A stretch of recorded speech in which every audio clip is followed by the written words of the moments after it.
Welcome to Manju cooking wonders. నేను మీ మంజు. ఈరోజు వీడియోలో సేమియా సగ్గుబియ్యం పాయసం ఎలా ప్రిపేర్ చేయాలో చూపిస్తాను.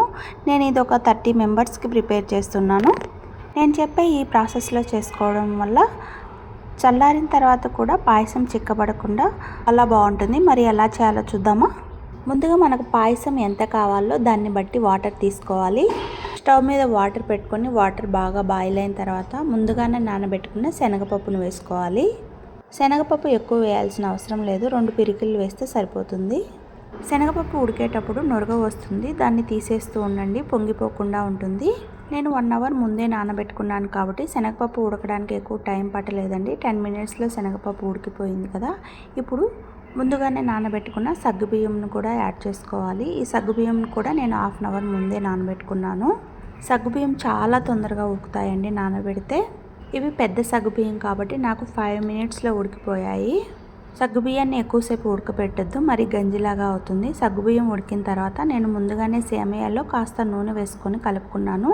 నూనె వేసుకొని కలుపుకోవడం వల్ల సేమియా ఒకదానికొకటి అతుక్కోకుండా నీట్గా ఉంటుంది, ముద్దగా అవ్వకుండా పాయసం బాగుంటుంది.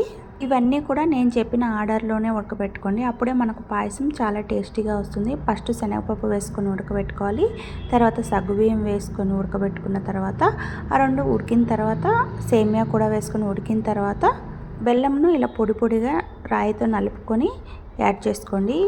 సేమియా, సగ్గుబియ్యం, శనగపప్పు అన్నీ ఉడికిన తర్వాతే బెల్లం వేయాలి. బెల్లం వేసే తర్వాత ఏవి ఉడకవు.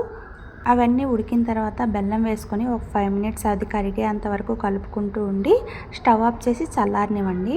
తర్వాత అందులోకి డ్రై ఫ్రూట్స్ని వేయించుకుందాము. నెయ్యి వేసుకొని వేడయ్యాక బాదం పప్పు, కిస్మిస్ వేసుకొని వేయించుకుంటున్నాను. మీ దగ్గర ఏ డ్రై ఫ్రూట్స్ ఉంటే అవి వేసుకొని వేయించుకొని పక్కన పెట్టేసుకోండి.